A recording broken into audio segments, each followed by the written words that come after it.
Hello, and welcome back to Here We Are, the Mindful Podcast for Millennials, where it is all about remembering where we've been, knowing where we're going, and taking up space in the present through the art of storytelling. I'm your host, Teka, and I am here to tie together the practice of presence, mental health, and faith with some life lessons in there, tying it all together with some humor and some music along the way. If you hear this episode and you gather what you need, I hope that we inspire you to take control of your story and take control of your life. Remember to check the show notes today because we're going to be dropping a lot of gems, history, research, and facts. So check the show notes for all of the links that we're going to reference today. You ready? Let's journey. All right, you all, welcome back. Today's episode is very special because it is a bonus episode for the month of August. And you may recognize our guest, Miss Krystle Dorsey, who graced us with her presence on episode 5, Make It Work, where Krystle was sharing all about her story of how various factors like faith and community helped her achieve and reach the successes that she has today.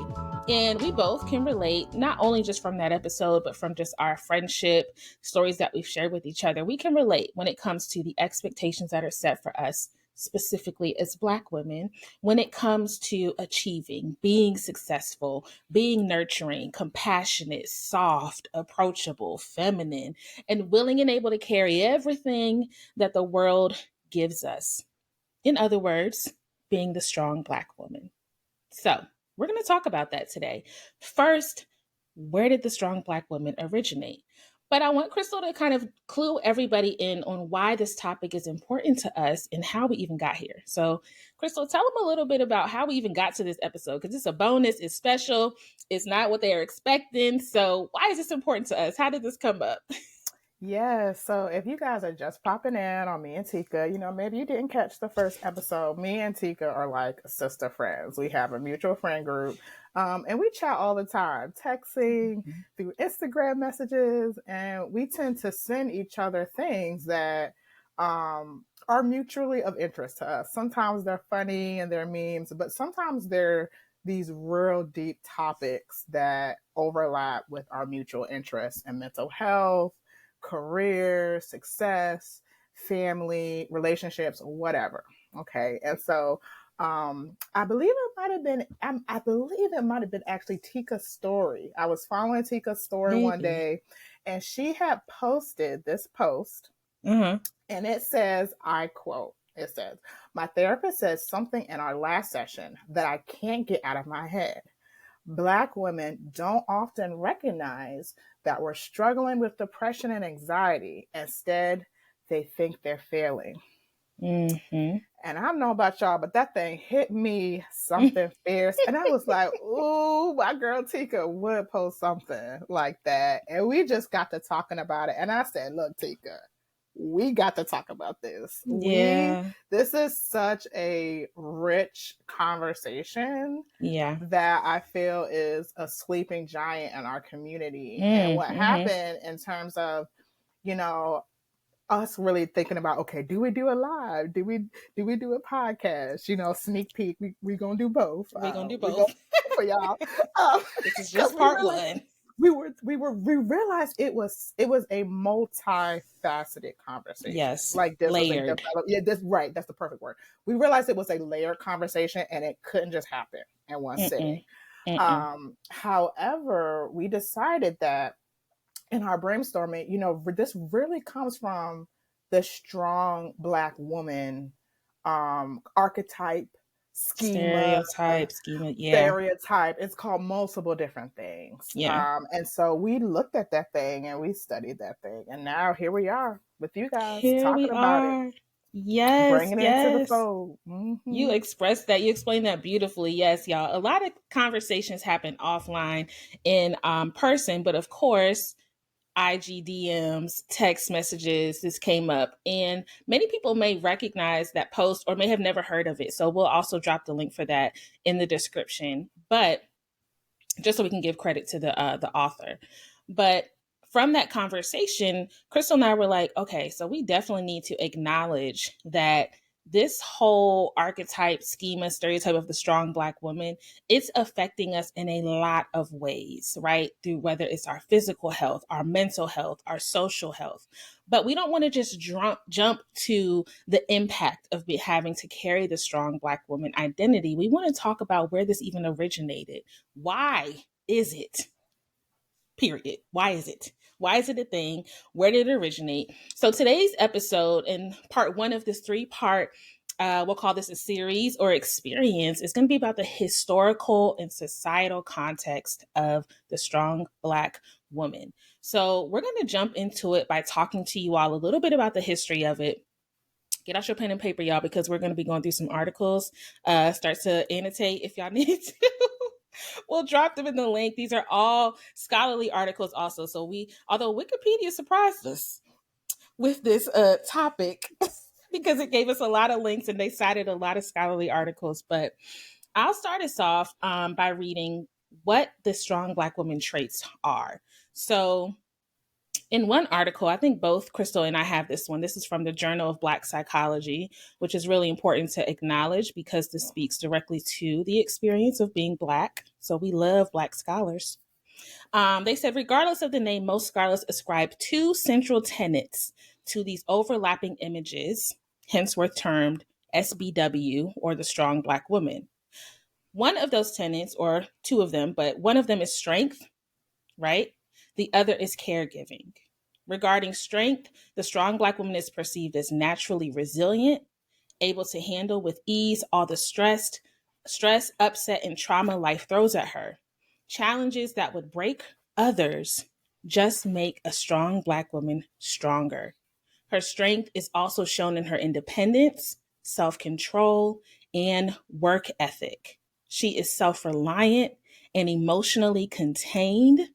She doesn't need emotional or financial support to succeed or take care of her or others' responsibilities. She works tirelessly and without complaint, always able to do more, even if what is asked seems impossible. I'm going to pause there because I feel like I just read down literally every Black woman that I know, right?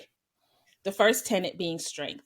Why do you think strength is one of the main tenets, one of the main two tenets of being a strong Black woman? I mean, it's in the name, strong, but why is that specifically one of the tenets? Why do you think, Krystle? Well, that's a really good question. And, me and you went back and forth about it. Like, this had to come from somewhere. And of course, like the collective story of many people who are African descendants, it comes from slavery. We like to avoid it. We're in this culture where, we want to reject things like critical race theory, which is Black history, by the way. Pretty much. And all these other, trendy terms. But it does. When we looked at it, we found that the strong Black woman is a conglomerate of the mammy stereotype, with the angry Black woman. It's kind of like a mixed thing, like the nurturing, the taking care of, the reliability from the mammy stereotype that came from history, about Black women, but also about the independence and the strength and the resiliency and the no nonsense from the angry Black woman.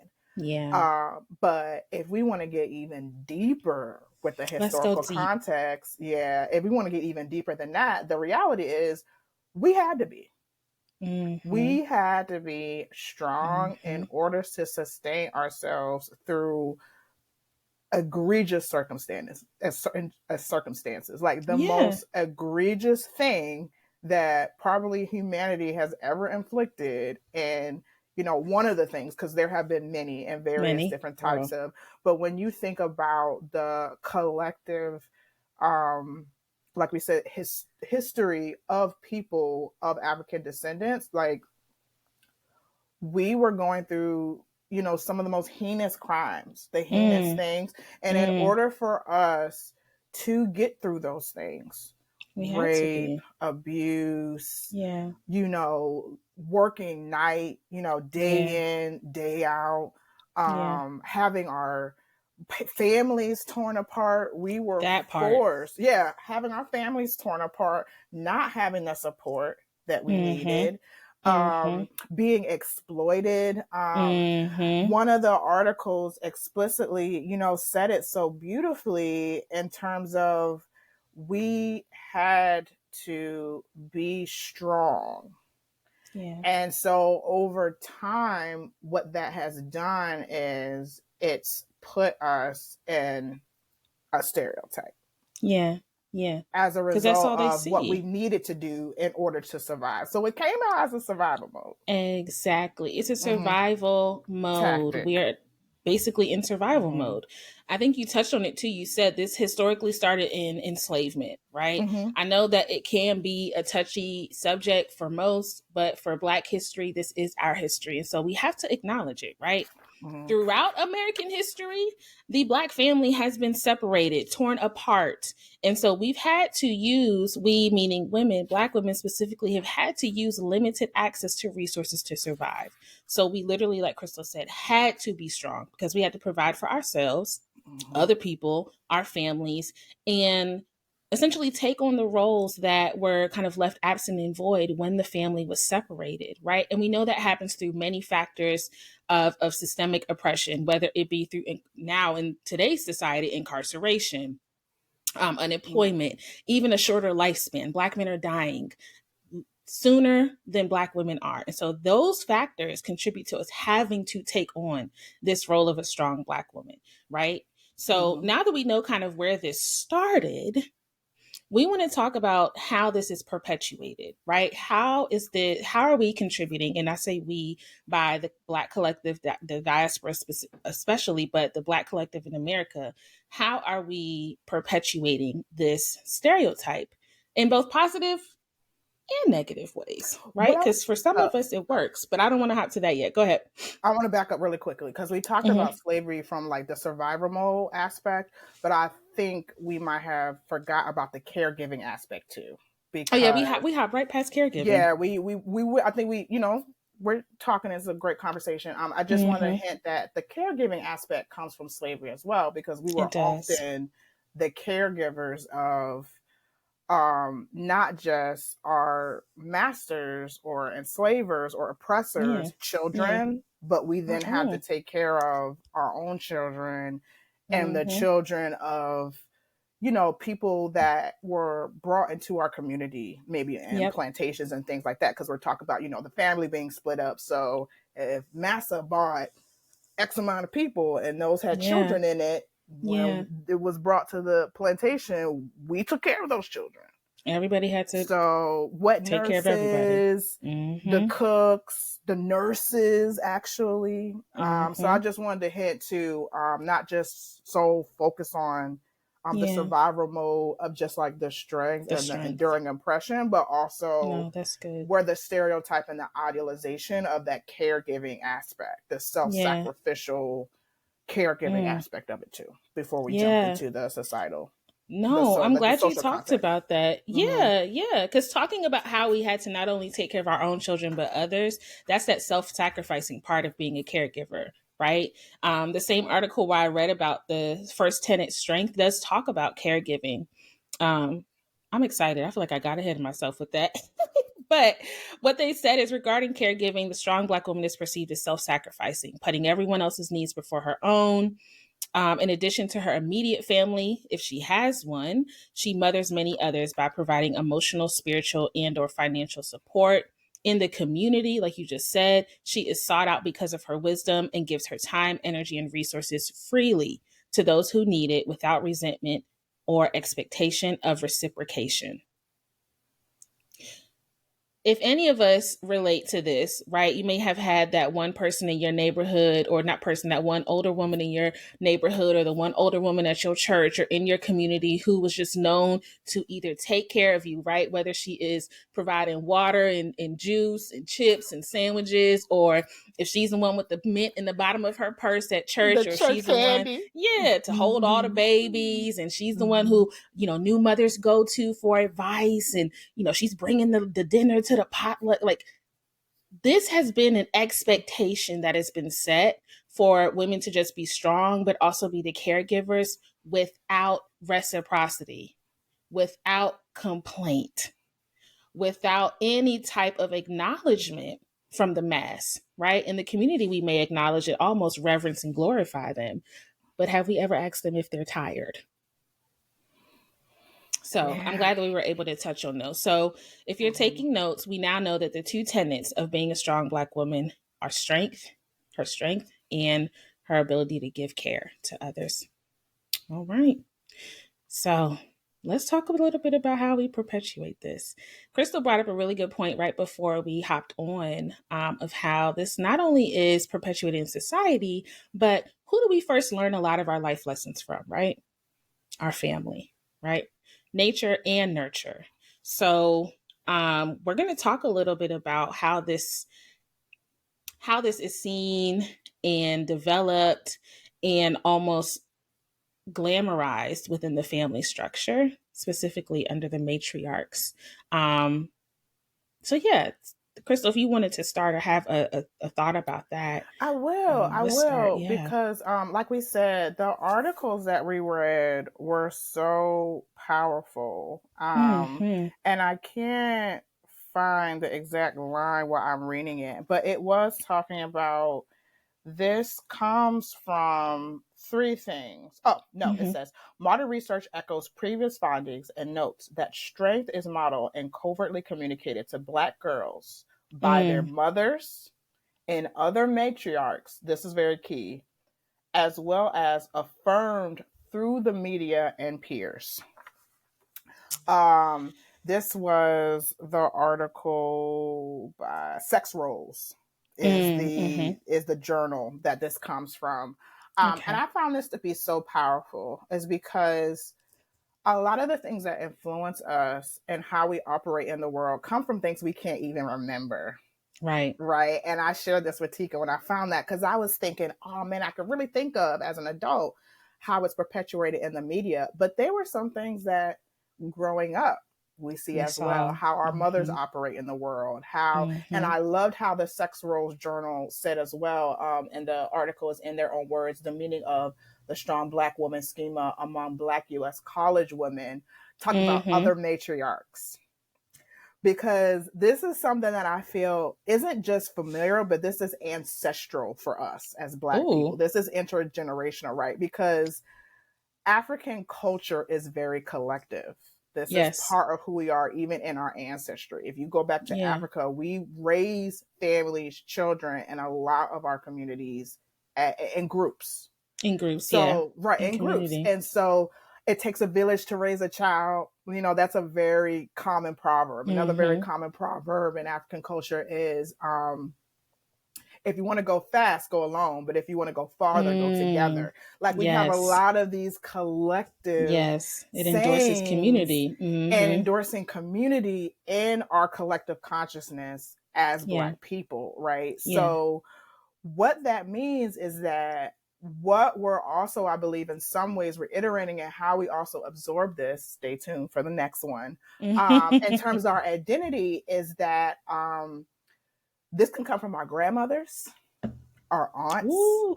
our godmamas, Mm-hmm. older cousins. You know, Mm-hmm. we get messages about how they go about the world in terms of the opportunities that they pursue, the careers Yeah. they pursue, how Yeah. they're raising children, whose children they're also raised, whose other children we're raised with. Like I grew up, you know, with my cousins Same. essentially in certain situations. And I was also partly raised by every summer I went to my Mm-hmm. grandmother's house. I stayed the Mm-hmm. whole summer with her. Mm-hmm. And in that household, again, a collective intergenerational family, she lived with her mother Yeah. and father.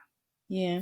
40, 50-year-old woman now, not married, lived with her parents. And I lived Wow. with them during the Right. summer. So we're getting this from all over. And even Mm-hmm. as children, like I said, as Black girls, we're absorbing these messages and we're not even realizing it. And then later, you know, when we make friends and when we talk about our plans and our life Mm-hmm. plans and, you Mm-hmm. know, when we want to be married and that little match What I want game to and all this do. stuff. Right, what I want to Not do. MASH. The MASH game, girl. Yes, the MASH game. I'm And going to have a mansion. yes, yes. It comes from all of those things. So I don't know if you know, before we get into the media, because the media is a whole thing. We gonna drop No, like so media is gonna be a lot. Example. Yeah. So, so I just want you to either share, you know, if you want to, about the peer or family aspect of that. Of course. You know, this is really important for us to not speed past, because like I had mentioned earlier, this is where we learn a lot of our initial messages, right? About who we should be, what we should do, how we should show up in the world. So I found another article that's called "My Strong Black Daughter: Racial/Ethnic Differences in the Attributes Mothers Value for Their Daughters." And they did a study between Black mothers and their daughters, white mothers and their daughters, and Latina mothers and their daughters, specifically adolescent daughters. And their purpose was to basically just measure what attributes related to the strong Black woman were emphasized. And for the socialization of the strong Black woman attributes within the Black family, they said that Black female members report that socializing girls to be strong, assertive, and independent is a form of protection for a life likely to be impacted by hardships. Black parents may also push their daughters to pursue education and employment so that they can provide for their families and communities, because they expect racial discrimination will have a bigger impact on sons. Meaning they're literally saying you need to get a good education, get a good job, be a leader, be very strong, assert yourself, stand up for yourself, all of the things, because they know down the line we're going to have the world on our back and we need the resources in order to carry it. That's my interpretation of it. But from reading that, that is what I see, right? There's this emphasization. What is the word? Emphasizing. We're going to say that. Yeah, emphasis. Come on, what are words? It's been a long day, y'all. Yes. Emphasis I got on you, we did it together. Fortitude. Thank you. But, you know, and we'll talk about this in another episode, but you have to think about how that affects the physical and mental health of not only the Black woman, but the Black girl. If I am literally told that I have to, for lack of better terms, be perfect in preparation for the life that lies ahead of me, stressed, right? Overwhelmed. I'm worried. I'm anxious. I'm sad. I'm probably angry. You know, so you have to ask yourself, with all of these attributes that are glamorized and highlighted and also perpetuated, how does it impact us? So we'll talk about that in a little bit, but I also want to highlight something that they shared. Let me see. Krystle already said it, that we learned this from watching. And I can relate, because so Krystle mentioned, like, you know, spending the summers with her grandmother. There was a point where from the age of 1 to about 7, my mom was a single mom. And so were all of my aunts, all of my maternal aunts. My grandmother was as well. She raised about 8 to 9 children on her own.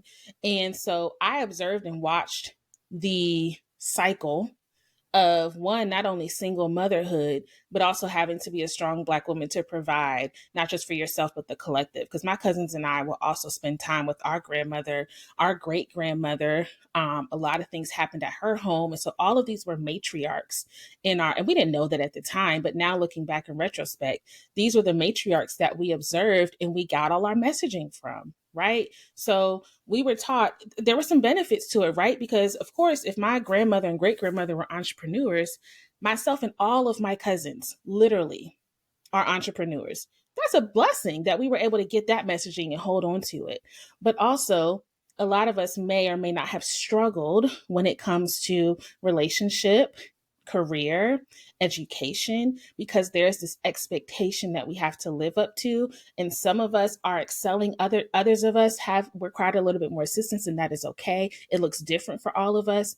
But there was this pressure and expectation, especially in the girls, to be not even reach the bar, above the bar, set a brand new bar, matter of fact.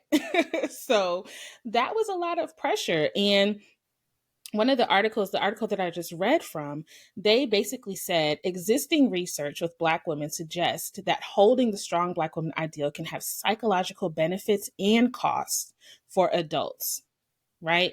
And they said future research should examine whether maternal beliefs, right? So we're talking about the matriarch and the messaging that we get from observation as well as conversation, how those beliefs about the strong Black woman attributes have a lasting impact on the parent adolescent relationship, one, but also on our mental health. So if you have, even as we're talking and you start to recall your own messaging or your own experiences with the familial, more specifically matriarchal messaging of the strong Black woman, you're not alone. We can relate. And you may look now at your mothers, your aunts, your godmothers, your grandmothers, your great grandmothers, the matriarchs, the women in your family through a different lens as we're speaking about this, because they did not know any different.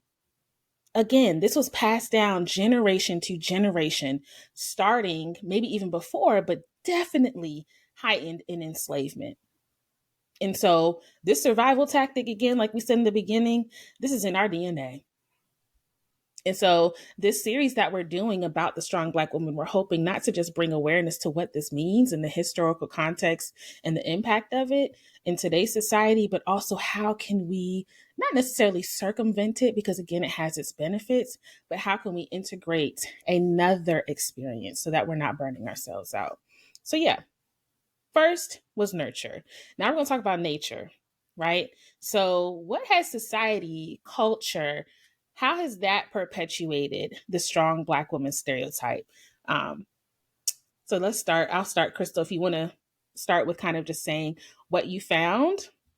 I'll let you start with saying what you found in terms of the media. Yeah, so me and Teka again went back and forth about basically the strong Black woman lives in our consciousness in terms of the messages that we constantly see about ourselves, whether it's people making stories about us, or it's even in some ways Black movies, Black TV shows, Black books. We didn't even get into books. Dang, we forgot all about the books. We forgot all about books. And about music.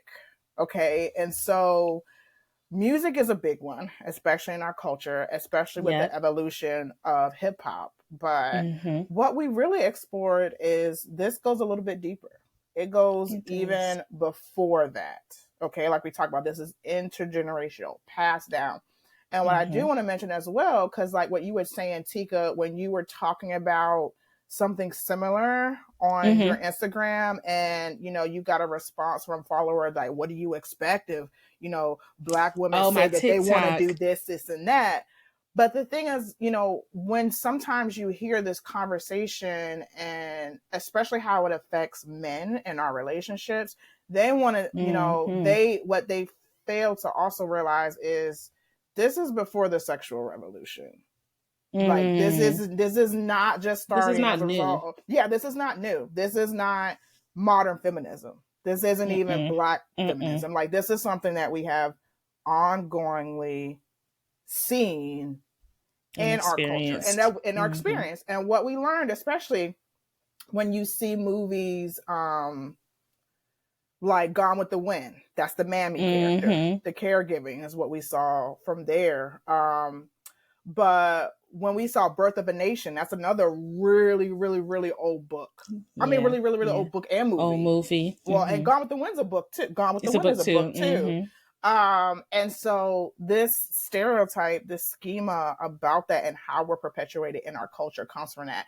And then what we've done is, and again, we're kind of giving you a sneak peek, but in the internalization of the strong Black woman, the mammy, the angry Black woman, we've then perpetuated this in movies like Waiting to Exhale or anything Angela Bassett. And I know I giggle and I know it's literally anything Angela Bassett that is a strong Black woman. I mean, pretty what's much. Love got to do with it? Black Panther. anything. The how Anything, Stella got her honestly. groove back. You put anything, Yes. you look at anything Angela Bassett, that's a strong black woman stereotype. That's a strong black Okay. woman. And it's Wow. so wild because for me, when I really reflected about this, Angela Bassett has been in some ways like boxed in, whether that's her or the industry boxing her in this stereotypical role. And she still ain't got that Oscar. Yeah. We wonder, why she got that Oscar? But the craziest part, when you compare her to Halle Berry, similarly started her career in strong black woman roles. She wasn't given that Oscar until she was a Jezebel. Ooh. Until she ascribed to a Jezebel character, Halle Berry got that in Oscar. Monster Ball. I didn't even put that together. I did not even put that together. Girl, and I was like, but the thing is, perpetuating this common stereotype, because Angela Bassett's darker, Angela Bassett's older, so she doesn't quite fit a mammy.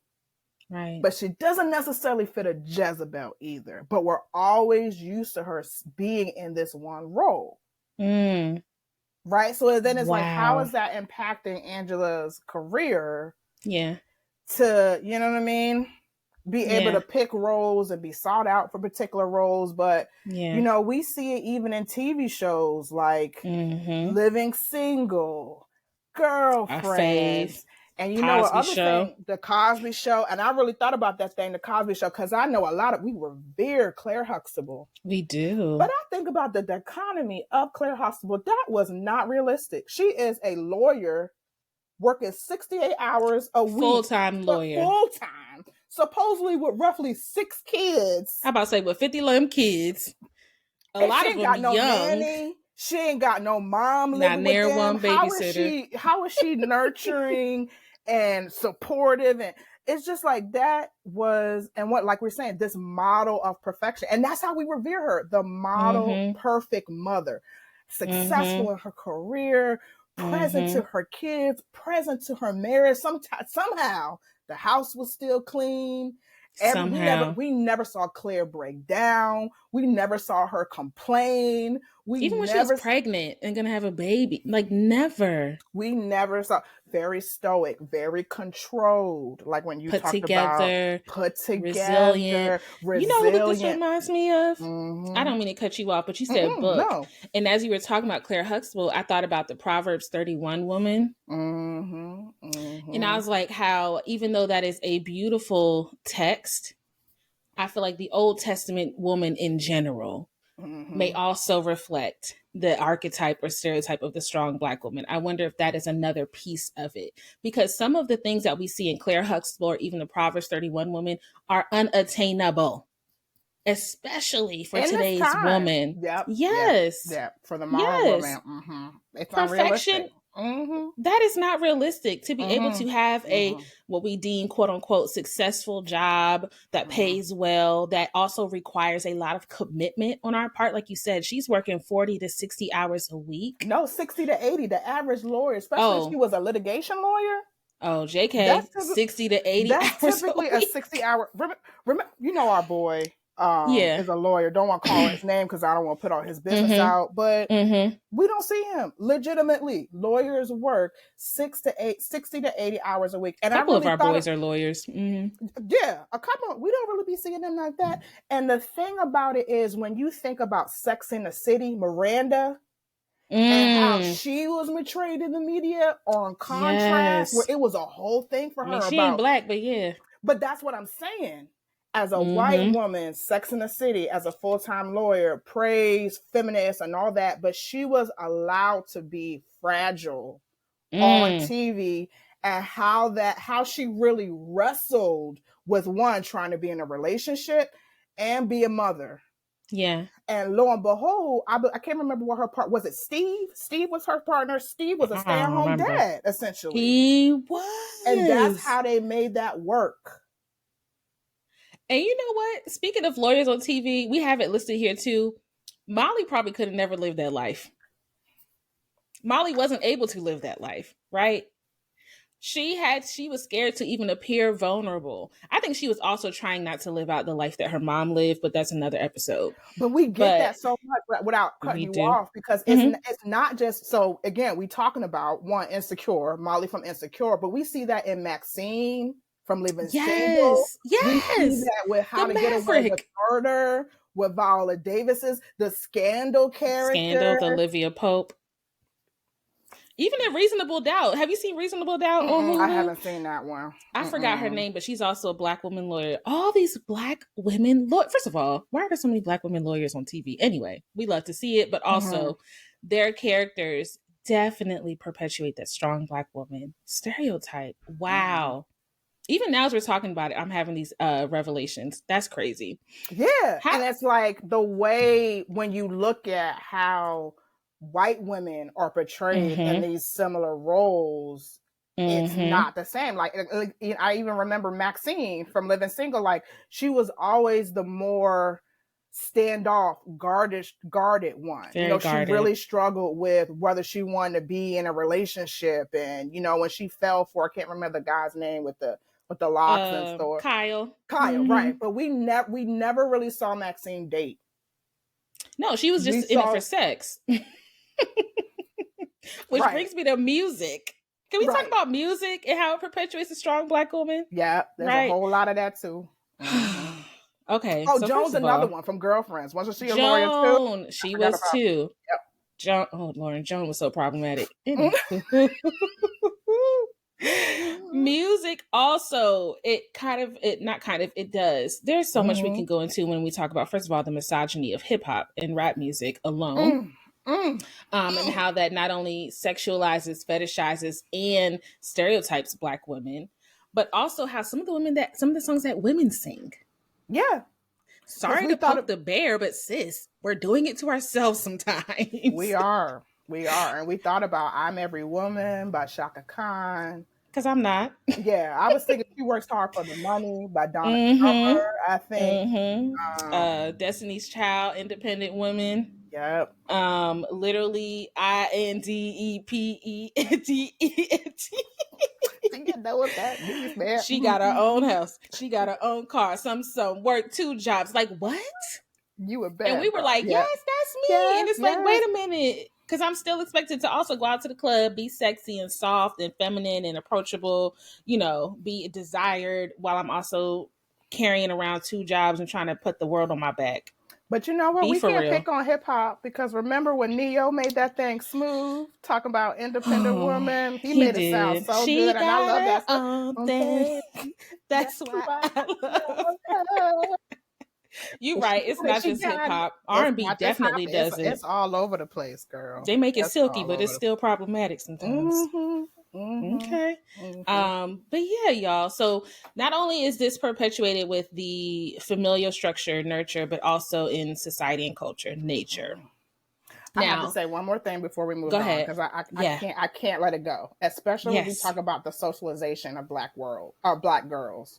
We have to talk about the Princess and the Frog, the Tiana character. Okay. We have to. Because for me, it starts young. Because it starts. The first Black princess was working her behind off to create her whole restaurant. They weren't doing that.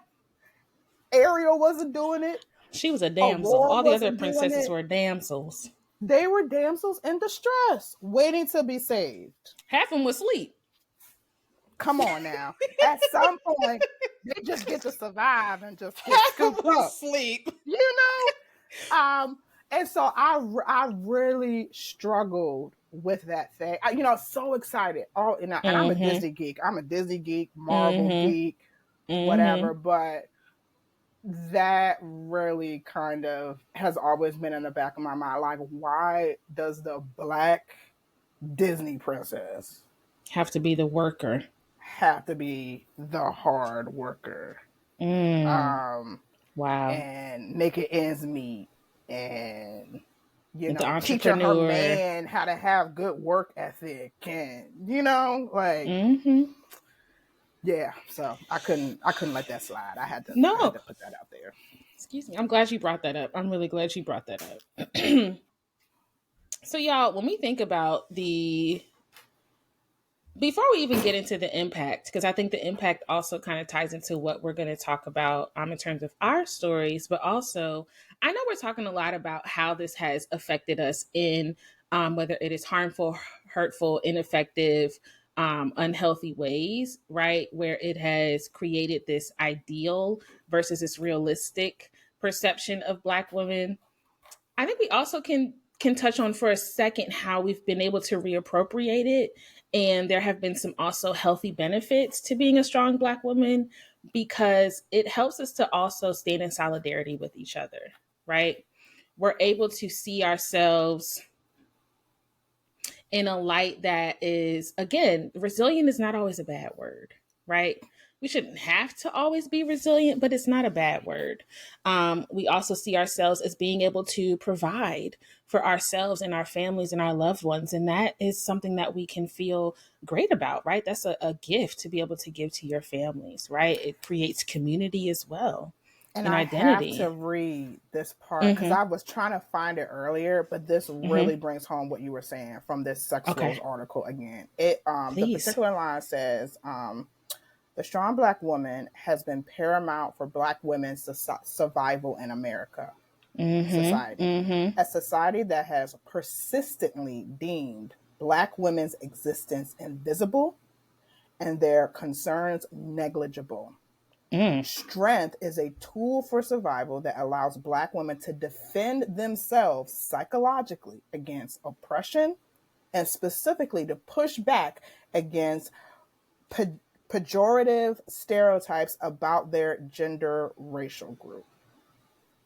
So I just felt that was really powerful to like put in there Yeah. because we're talking about, a lot of kind of like you said, like maybe the negative things that have come from it and, how it's being perpetuated. But we have to really, like you said, bring it home into the fact that we have needed this in order to Mm-hmm. survive, in order to feel strong and resilient in ourselves. And it has Yeah. helped us to feel it. And that's what I found in our research as well. Like, this has become part of our identity. It's become part of Yeah. who we are. It has been also a tie to, I can't find the exact article, but it was saying like it has also been connected to our self-efficacy Mm-hmm. That's so true. and our That is so ability true. to be able to accomplish the things. It has I was gonna say, empowered our yeah. to be able to do the things that we have been able to do, both like you said, individually, but And as a collectively. community and as a Mm-hmm. group. Yeah, because we've had to learn a lot. We've had to Mm-hmm. learn and adapt and to take on a lot of skills and resources and gifts and talents that have helped to carry and help to move along the Black family, right? So I agree. There are some positives in reappropriation that have made the strong Black woman an empowering identity. And Mm-hmm. so I just wanted to make sure we touched on that too before we hopped into the impact, how it's impacted the lives of Black women. Especially, we're going to share our own stories Right, because when people today. come up, when we make it, who are they Mm-hmm. shouting out? God, and Mm-hmm. And usually they their mama. mama or their grandmama Mm-hmm. or some matriarch, as we Or their described. partner, if they have a Black And woman partner. exactly, Mm-hmm. exactly. Yep. So, Mm. Well, when we think about the impact of what it looks like to be a strong Black woman, we have a couple of things here that come up, and some of them are also part of our own experiences. One of them being we are seen as the kind of like endless caretaker, right? Whether you are in the role of being like the oldest sibling, or you are that strong friend of the friend group, whether you are the mama of your friend group, whether you are in a partnership where you are taking care of not only yourself, but also your partner sometimes. Like there's this endless expectation to be in that caregiving, nurturing role. mm-hmm. And the reason we talk about this as an impact is because who is then taking care of the Black woman? Exactly. So that impact, it's challenging to address because of course then we have to talk about, oh well, now we're expected to also be vulnerable and feminine so that men can come in and take care of us. Well, if I have to adhere to whatever your unrealistic standards and expectations are in order to be taken care of, you're not the one that's supposed to take care of me, period. So shout out to a partner who doesn't subscribe to that belief. But anywho, but this also brings us to the other impact of how it delays marriage, right? Because of course we are it's emphasized that we're supposed to prioritize academics and in our career, right? So we're taught to read books, to get straight A's, to be the president of all the organizations, to network, to have all the internships and the jobs that get us in the direction of our dream or even our perceived goal careers and academic statuses. But are we taught about healthy and fulfilling relationships, or how to engage in interactions with, you know, romantic interests that also, you know, contribute to our experience in this world, right? It's wonderful to be able to financially provide for ourselves and to say, yes, I was a scholar.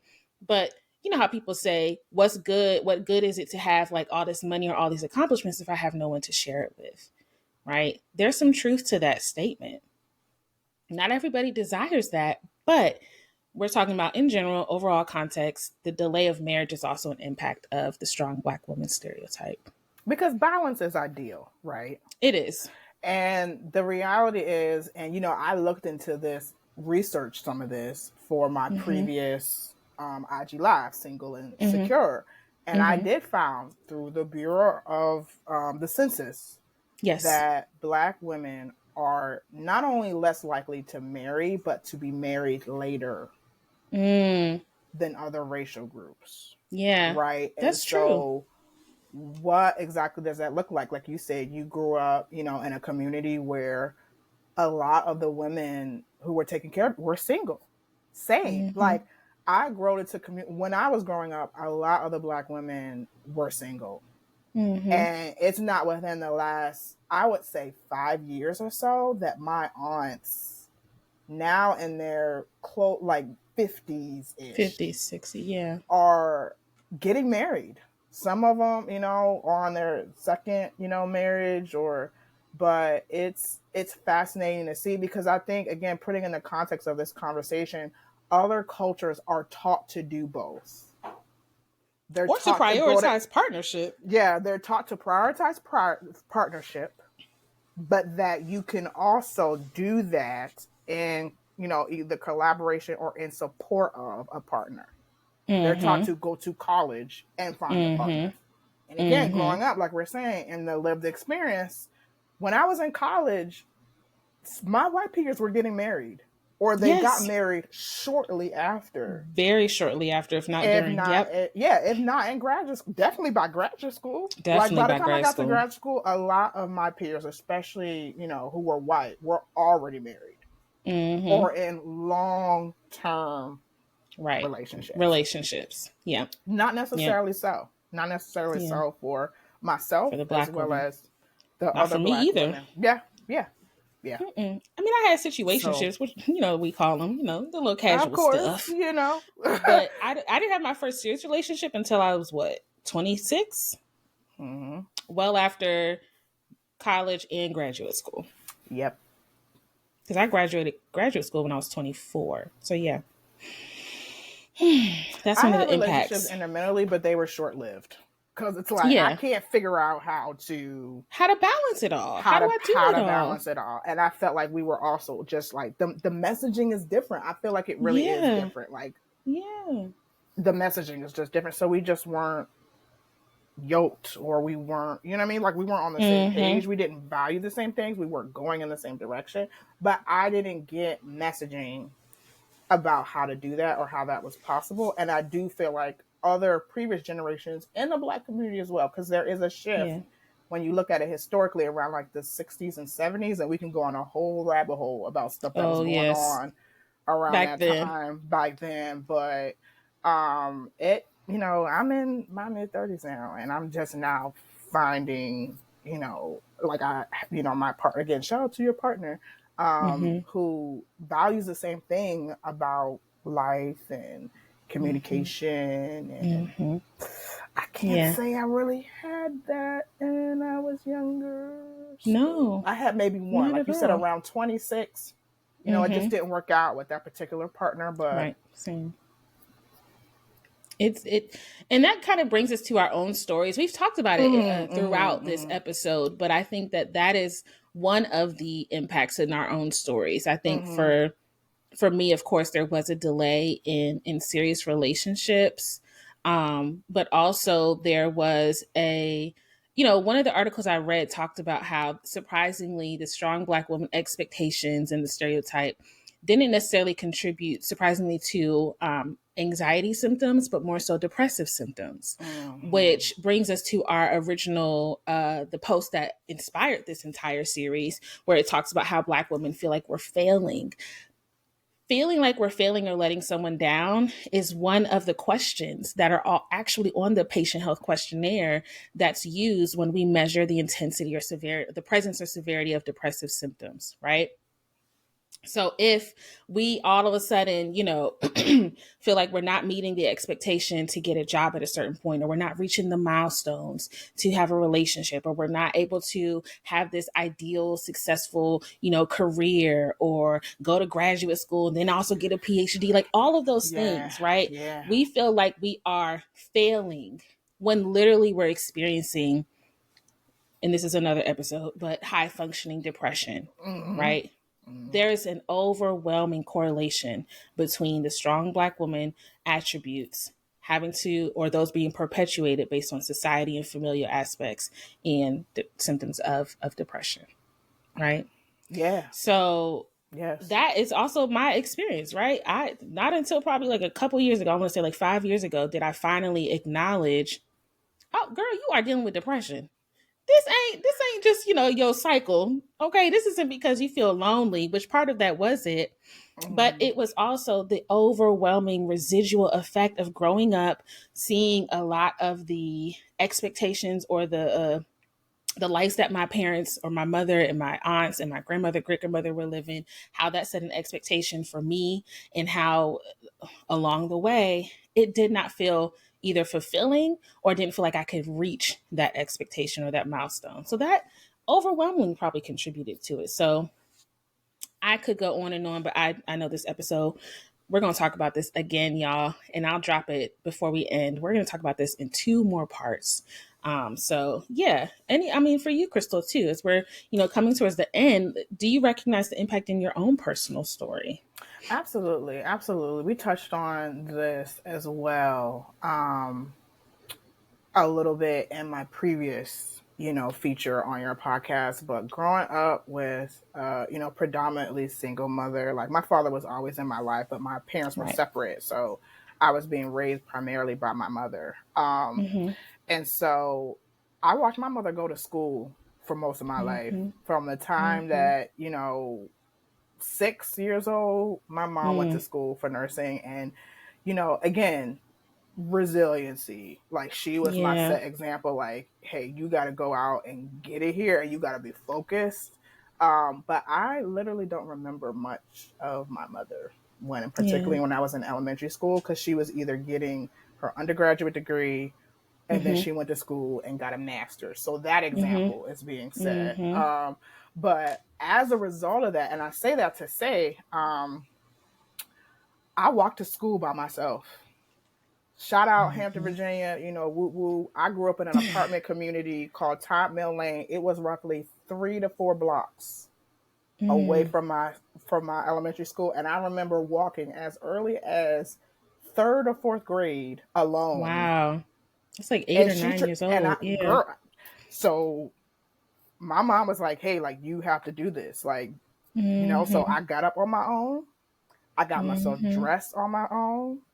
I took care of, packing my lunch, all this other kind of stuff. And I walked to school day in and out. When I got old enough, sometimes I rode a bike. But, just like we're talking about that agency, that resiliency, that independence, like ingraining into what we, 3rd, 4th grade, that's 7, 8 years old, right? Yes. 8, 9 years old, me walking up, that would be unheard of. In these day and time, girl, yes. In the time, that would be absolutely her. I am a 7, 8 year old walking to school with myself. Wow. Yeah. So these impacts are real. Yeah. Yeah. So that has really taught me like the ingenuity, the going out there, Mm-hmm. the being responsible, the having my stuff in Mm-hmm. order. But you know, we talked about delayed marriage, but in terms of the difficulty expressing vulnerability, being That part. stoic, not being Mm. able to ask for help. When I really struggled, you know, in adolescence, when I was experiencing those things, it was very hard for me to ask for help. It was very Yeah. hard for me to express that I was going through those things. And I carried that on until, like you said, you know, in college. And I would say in certain instances, similar to what you said, the pressure, the being, you know, the set apart, the Mm-hmm. isolation. Mm-hmm. I It can remember be, probably, yeah. now that I know, like you said, hindsight's 2020, I was depressed Yeah. and had no idea. No But my clue. GPA was a 3.5. I was Hello. going to work. Had all the jobs and the I was an internships. RA. I was an RA Mm-hmm. at the time. I was an Mm-hmm. orientation leader. I had a 3.5. I was doing all the things, and I would just go home and sleep Girl. when I was done. Same. Or I just wouldn't be motivated. It's like I was on autopilot. I was a robot. Yeah. Yeah. So I was checking all the boxes Mm. and making everything used to that perfectionism, right? Like how it looks Right. on the outside. If anybody would have, Right. they would have thought I was fine. Yeah. Mm-mm. No, but we weren't. We weren't. But we weren't. Yeah. So Yeah. I And would that say that's the shows that it primary was thing I could think about too. in terms of the impact. Yeah. Yeah, Which the shows, impact. Mm-hmm.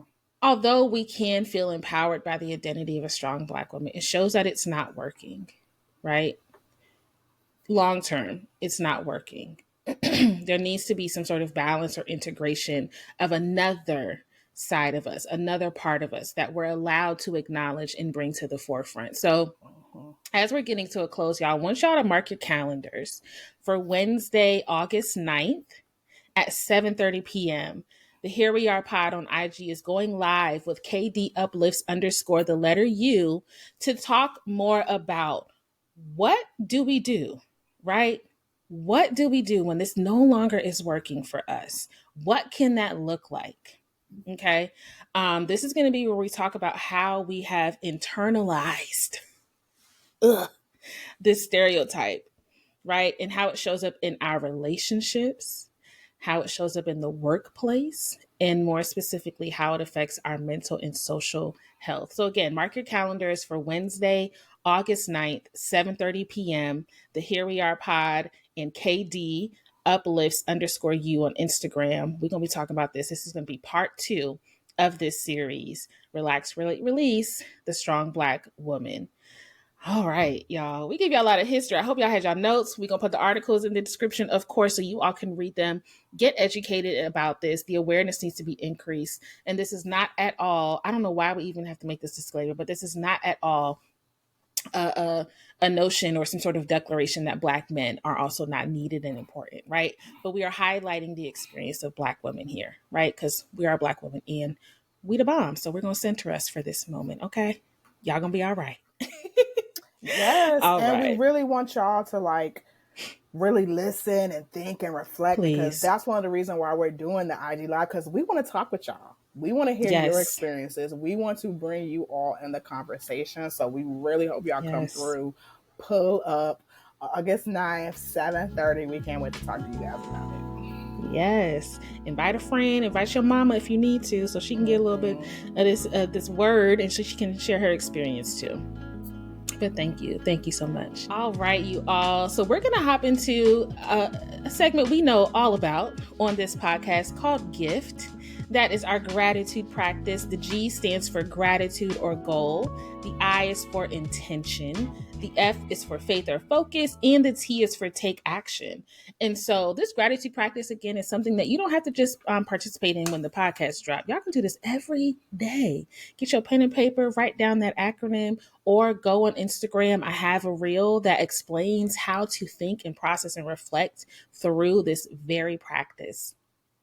But when we think about gratitude, and specifically in regards to being a Black woman, also the identity of a strong Black woman, my gratitude is for sure spaces where I can take off that hat, where I can take off that mask, that cape of having to always be strong. I'm glad that there are places where I can have a soft place to land, where I'm no longer expected to just take whatever the world throws at me and be okay about it, where I'm allowed to cry or be vulnerable or, even show, I don't like to say signs of weakness, but just show that I'm not okay and that is okay. So I'm really grateful for that. My intention is to continue to raise awareness and to embody the unlearning of this expectation that we have to always be strong. It works. That part of us works in some parts, but I want to embody the fact that we don't have to be only that there are other parts of us that can be integrated into our experience and identity. My focus is going to be to really sit with my story. Like we were able to do this even today together, Krystle, in retrospect, and have these epiphanies and realizations of how the strong Black woman historical context and then in today's society has affected us generationally. So really, I want to unpack that some more, maybe even talk to my mom about it. And then take action is, of course, I'm going to be talking to y'all on August 9th about this. Come and join us. This episode is dropping on, this is probably a Friday, August 4th. So make sure y'all set your calendars. If I could send out a Google Calendar to all of y'all, I will. I would. But set your calendar. I really want to take action and discuss this more with you all. So hop on the IG Live. All right, Krystle, what is yours? Yes. So my gift or gratitude is the women who inspire me. Right. I'm grateful for, again, like my grandmother, who was definitely it's so important of being able to expose me to things, in her role, in her position in my life. The things we did when I was with her in the summer, I mean, it just literally shifted, the way that I know I thought and the things that I knew were achievable for me. Yeah.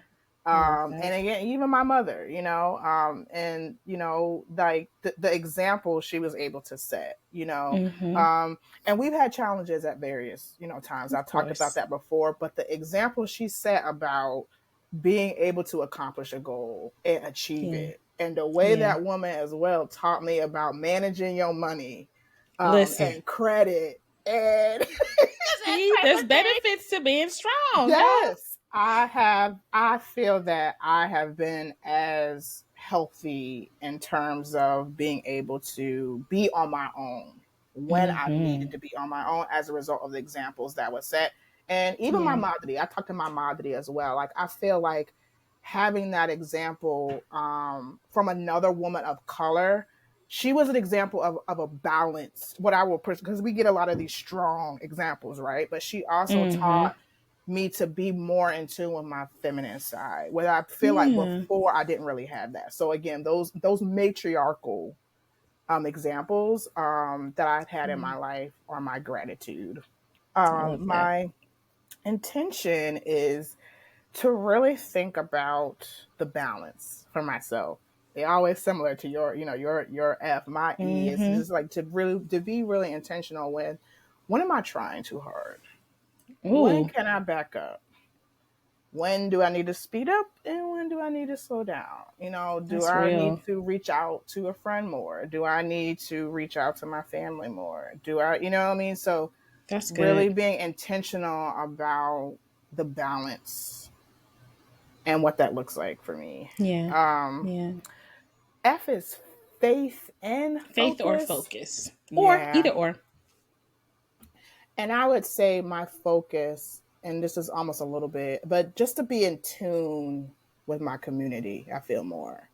To really focus on, like, when can I be supportive, or when can I be supportive of my community and the strong Black women in my life. Like really trying to focus on, okay, do they basically, like, do they need help and they're not asking for it? Right. You know what I mean? Can I be aware of that? Yeah, being more focused on that. Because sometimes I get I'm introverted too, right? So I talked about that before. But just being in my own thing, just being more sometimes we can tapped miss in. it. Mm-hmm, Yeah. mm-hmm. Yeah. So that. And then lastly, the take action is the same as yours. I want to talk to y'all about it. We want to continue this conversation. We want Come to on, support each Tam. other. We want to support you all out there. So Yeah. the take action is definitely to be prepared and have our thing tight again with my girl Teka on IG Live and talking about this awesome topic with y'all. I love it. I love it. Yes, y'all. You see, we're emphasizing this. We want to talk to you all. So if you listen to this podcast or you watch us on YouTube, tap in, join us on Instagram Live. And of course, you already know we're going to put the link in the description. All right. Last part of the podcast, one of my favorites. I mean, all the segments are my favorites. I don't know why I always say that. All of the segments are my favorite. But this one is called Vibe Tunes ATM. And this is where we tap into the music. Now, the song that we choose can be related to the topic of the podcast, or it can be totally unrelated. Just whatever has been on our heart, on our spirit, playing in the car, really getting us through the days is music. I love live music, but I especially love new music. And the song I'm going to share is not necessarily new, but it's new-ish. And he's like a new-ish artist. His name is Joseph Solomon. And I actually saw him in concert a couple months ago, maybe last month or 2 months ago, because he opened for Emily King. And one of his new songs that he has out, he does a lot of covers on Instagram and YouTube. But one of his new songs that he has out is called Black Like You.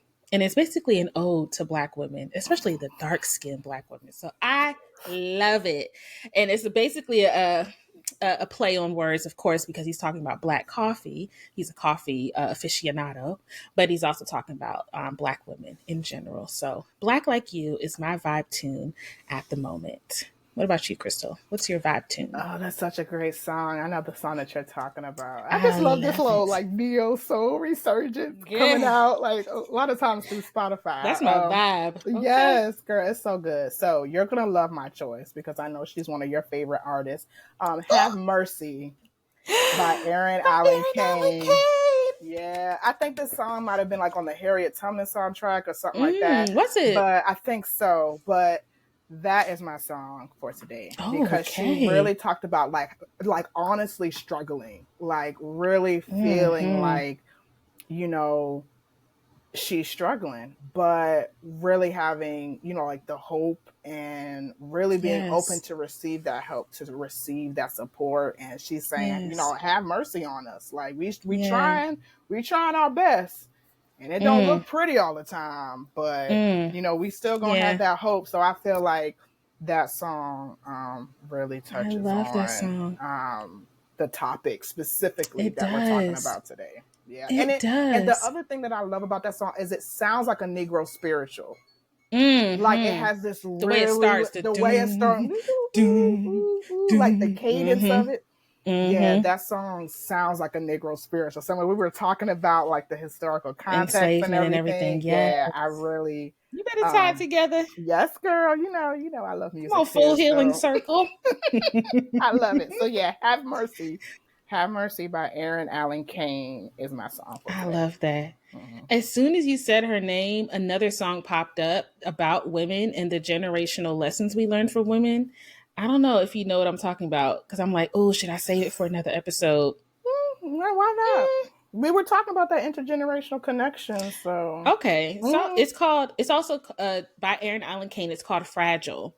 And it's basically about how her mother taught her to build these walls and how her mother is a builder of walls and people, and how that has kept her from being able to be soft, or how actually her desire to be very guarded and less vulnerable has made her fragile.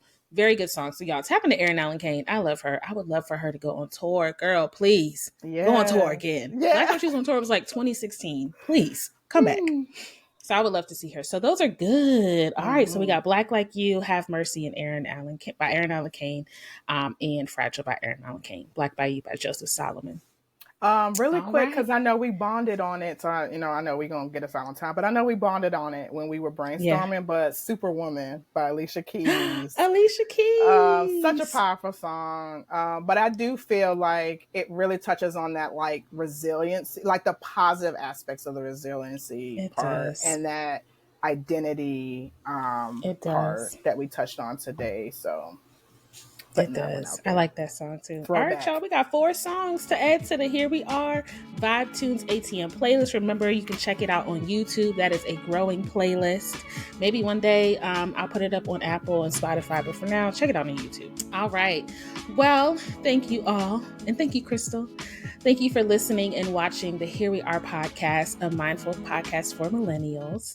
Let's connect on Instagram at the Here We Are Pod, Facebook at Here We Are Podcast with Teka, and on YouTube at Here We Are Pod. And if you are loving the podcast, I'd be so honored if you go ahead and hit that subscribe button or follow button, depending on where you're watching and listening. Make sure that you rate, leave a review or a comment. We love to interact and engage with y'all. And if you want to share your story, whether it is a story just related to your life and your journey, or your story of being a strong Black woman, share that with us at email or at an email called the herewearepod@gmail.com. Remember that your story can inspire and encourage others. Remember, Black women especially, to breathe